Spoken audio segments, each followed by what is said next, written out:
Okay, welcome to Silicon Valley Impact. This is Roger Royse on TALRadio, and today we are talking with Aaron Magenheim. He's the founder of AgTech Insight.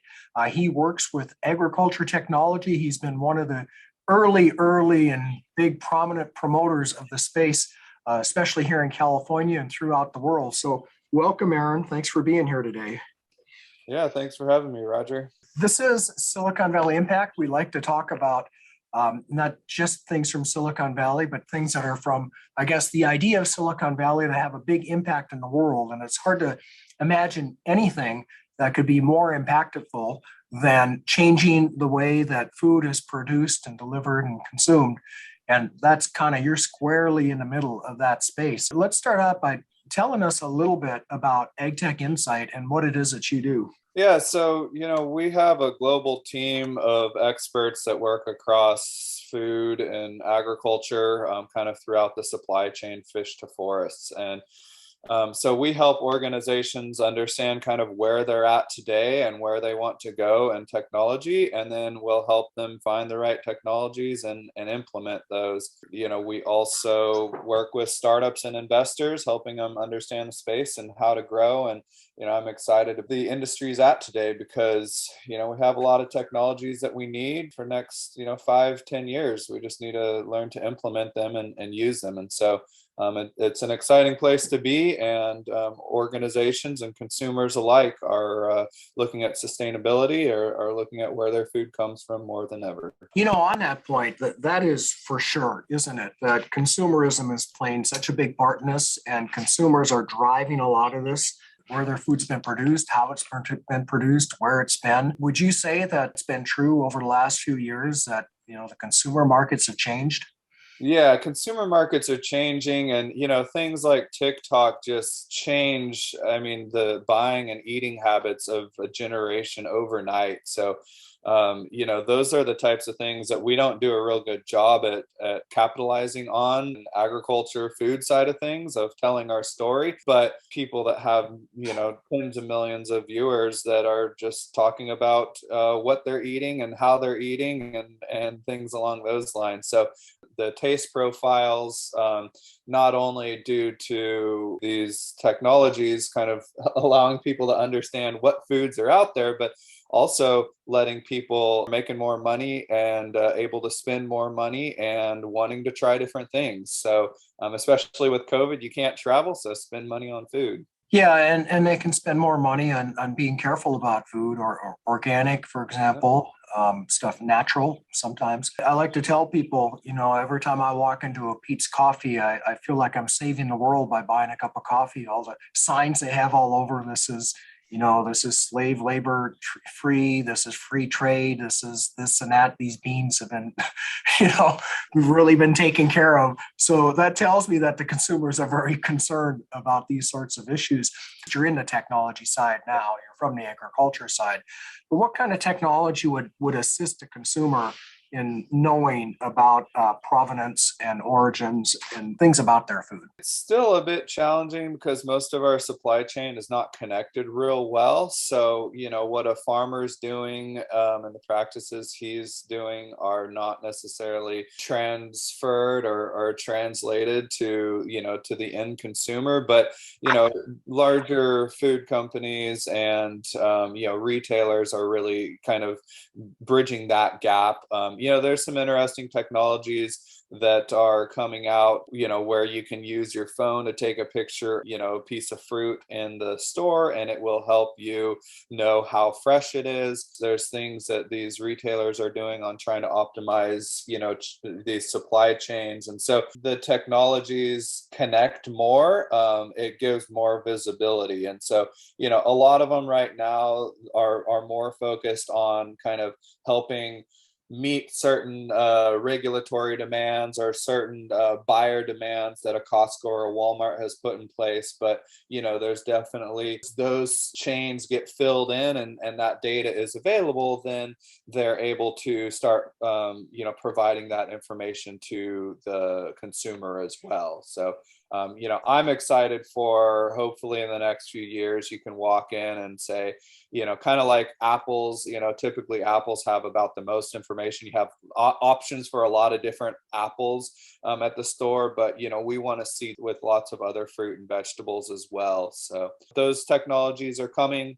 Something that still we have to connect the supply chain to get that level of information, but the data is there, and it's an exciting time to be a consumer and have choices.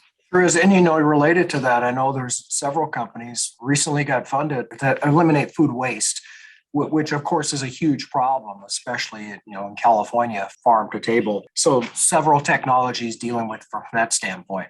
Correct? Yeah, and I mean, they're tackling it from lots of different angles. It's exciting because I guess there's a couple different ways to look at it. There's the grow local, more CEA or indoor agriculture side of things that's growing to help you get fresher produce. And then the other piece is, being able to better store these different crops. And so it gives you a better piece of produce. When I lived in Texas, I got to where I didn't even eat fresh foods for a few months out of the year because, by the time they got through that supply chain, it wasn't worth eating when I grew up in California and was used to having stuff, a day or two old. So, I think consumers are realizing what a good berry or a bad berry tastes like and demanding that. So, there's definitely some good technologies. Isn't that the truth? I'm from the Midwest too, and I actually worked in produce, and you could always tell the Californians because they were very picky about their oranges. They knew what a good fresh orange was and what one tasted like that in traveling for a couple thousand miles. Aaron, could you tell us a little bit about this food security problem? How big a problem is it? How is AgTech responding to that threat? Yeah, it's been really interesting because over the years, especially when you're traveling internationally, food security meant, do we have enough food? The last few years in the US and more developed countries, food security meant, do we have good quality food? Do we have the organic food? Do we know where it's coming from? Well, with COVID and people seeing that supply chain are challenging to begin with and throw a little wrench in it and it gets a little bit more fun, people are starting to just want to make sure that they have good food to eat to start with, but they also want it to be good food. So there's been some huge changes in the food supply chain over the last year and a half. It's forced organizations to dive in and start using technology at a rate that they wouldn't have done otherwise. It's forcing more visibility into what's happening at the farm field. People are more aware that it's a challenge to get a truckload of strawberries from Salinas over to the East Coast. It's weather related, whether there's truck stops that will only allow you to get 100 gallons of fuel, whether, there's lots of different challenges. And so understanding more about the demand of what's happening and what's selling and what consumers are looking for, and helping farmers understand what that demand is and how they can respond to that is big. We've also seen some big changing buying habits where people are going out to eat a lot less. And so where the food service sector that serve restaurants, that has significantly changed. And so some of those organizations that were 70 or 80% involved in that in the food service sector had to shift, help supply grocery stores. And so, you're moving from selling a box of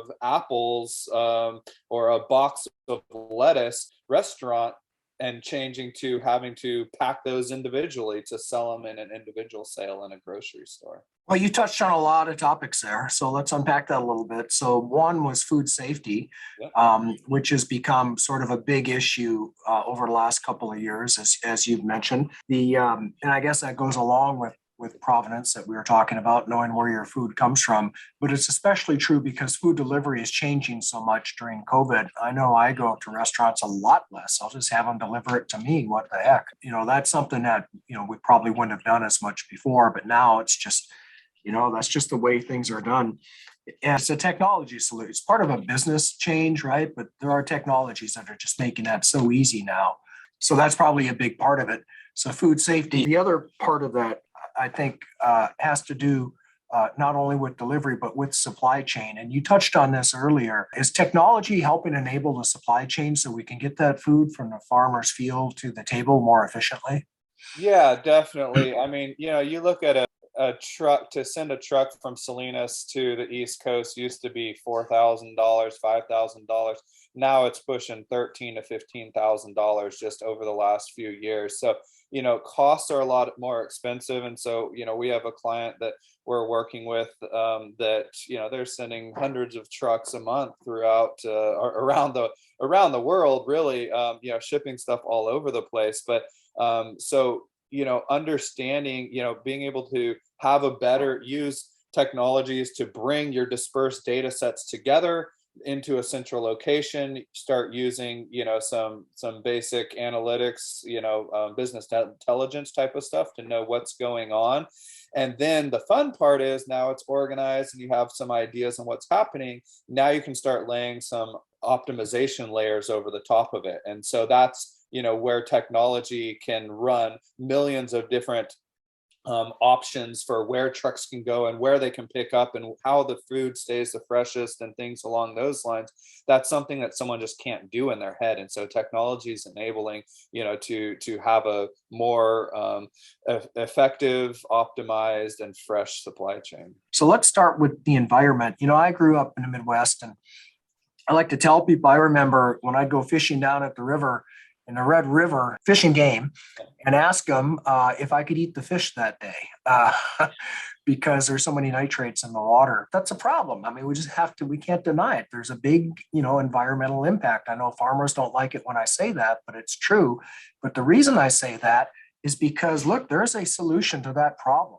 I mean, just look at Blue River has done in reducing the amount of pesticides that get put into the soil. First of all, is that really a problem, or am I just an alarmist? And secondly, is there a technology solution to that problem? Yeah, it's definitely a challenge. Every organization can improve what they're doing. Most farmers can cut their usage of fertilizer, water, etc. by half.